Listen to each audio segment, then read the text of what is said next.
반려동물들은 결코 아프다고는 말을 할 수 없기 때문에 반려동물들은 바디랭귀지나 생활습관이나 여러 가지 방법으로 보호자분께 불편함을 호소하게 됩니다. 그러면 우리는 이 반려동물의 불편함 호소하는 것을 어떤 포인트에서 봐야 할지, 어떤 부분이 변화했을 때 우리 아이가 불편할 수도 있겠구나 하고 캐치하실 수 있는지 그 포인트들에서 말씀드리도록 하겠습니다. 안녕하세요. 메이플 동물의센터 원장 박지윤입니다.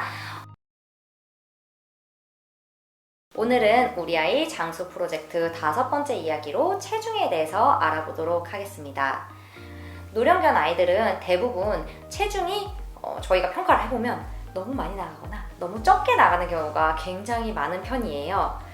젊은 아이들 같은 경우에는 조금 보편적인 체중을 따라가는 경우가 많은 것 같은데, 아무래도 아이들이 보호자분과 10년 넘게 살아오다 보면은 조금 이제 마른 친구들은 계속 마른 채로, 그리고 조금 통통한 친구들은 조금 계속 비만인 상태로 그렇게 유지가 되다 보니까 약간 양극화가 되어 있는 듯한 그런 느낌을 조금 받을 때가 있어요.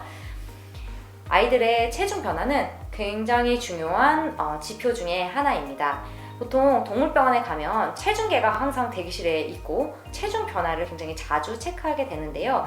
노령 동물들 같은 경우에는 체중 변화로 굉장히 많은 것을 이야기하기도 합니다. 특히 저희는 체중이 갑자기 줄어드는 것을 굉장히 경계하고 예민하게 보는 편인데요.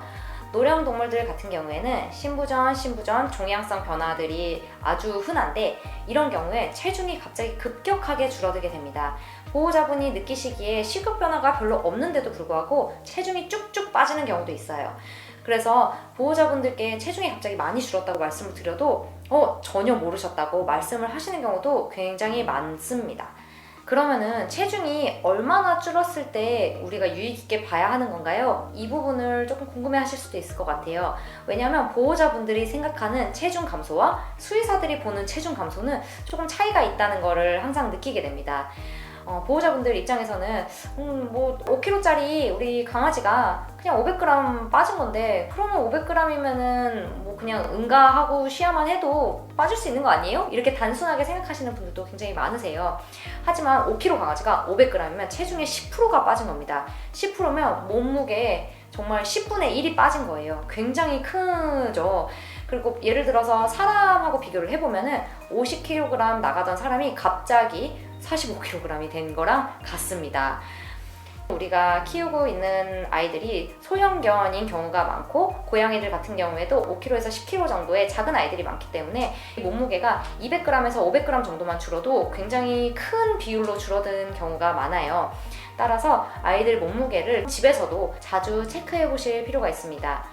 인위적으로 다이어트를 하신 거라면 문제가 없겠지만, 이게 우리가 똑같이 먹이고 있고 분명히 식이 변화가 없는데도 불구하고 체중이 갑자기 계속 주는 양상이거나 갑자기 훅 빠졌다면은 이거는 굉장히 안 좋은 뭔가 질병을 가지고 있는 경우가 많거든요.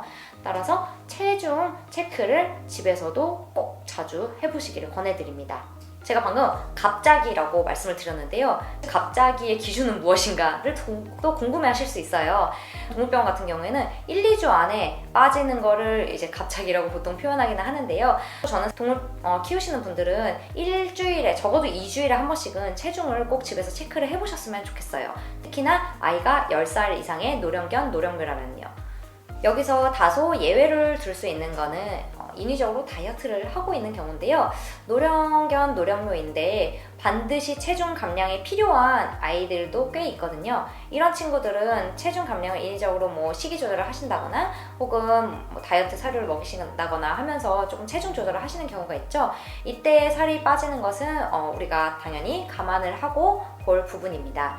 하지만 대부분의 아이들은 정말 비만이 아니라면은 약간 통통한 정도에서는 노령묘, 노령견들은 억지로 살을 너무 무리하게 빼는 것은 좋지 않습니다. 그래서 그런 친구들 같은 경우에는 어느 정도 수의사의 평가하에 굳이 다이어트가 필요 없다면은 식이를 비슷하게 관리를 하시면서 체중 변화를 계속 체크하시고, 체중이 갑자기 줄어든다면은 그때는 반드시 주치의와 상담을 해보시는 것이 좋습니다. 그러면 체중이 늘어나는 경우에는 어떡하죠? 라고 궁금해하시는 분이 계실 수도 있을 것 같아요. 체중이 늘어나는 경우에는 저희는 노령견 노령묘라면 사실 조금 긍정적으로 평가하는 경우가 많은 것 같습니다. 아이가 비만인 경우를 제외하고는요. 아이가 비만만 아니라면 사실은 10살 이상의 노령견 노령묘가 체중을 늘리는 거는 굉장히 힘든 일이에요. 어릴 때는 조금만 잘 먹여도 체중이 쭉쭉 붙지만 이게 아이들이 나이가 들면은 체중을 붙이기도 힘들어요. 그래서 체중이 느는 경우는 굉장히 흔치 않지만 아이가 조금 마른 경우였다면 체중이 느는 건 굉장히 긍정적인 신호로 볼 수 있고요.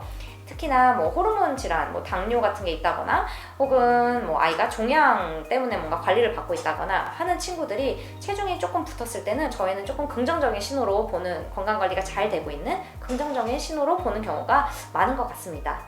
아이가 몸무게가 분명히 늘고 있는데 점점 우리가 느끼기에는 뼈가 만져지고 말라가는 경우라면은 이때도 한번 병원에 가보실 필요가 있는데요. 간혹 복수가 차는 경우에도 이게 체중은 늘어나는데 사실은 아이가 말라가고 있는 경우도 있습니다. 따라서 아이의 체중만 또 보실 것은 아니고 항상 아이들을 자주 체크해 보시는 게 좋은데요. 이렇게 촉진을 해보셨을 때 갈비뼈가 어느 정도 만져지는지, 그리고 뼈가 얼마나 만져지는지, 이 정도로 우리가 살이 얼마나 붙어 있는지를 조금 평가하는 경우가 많거든요. 그래서 집에서도 아이를 자주 만져보시면서, 특히 몸통 갈비뼈 부분을 많이 만져보시면서 아이가 사실은 말라가고 있는데 체중이 늘어나고 있는 건 아닌지, 이런 거는 조금 체크해 보실 필요가 있으세요.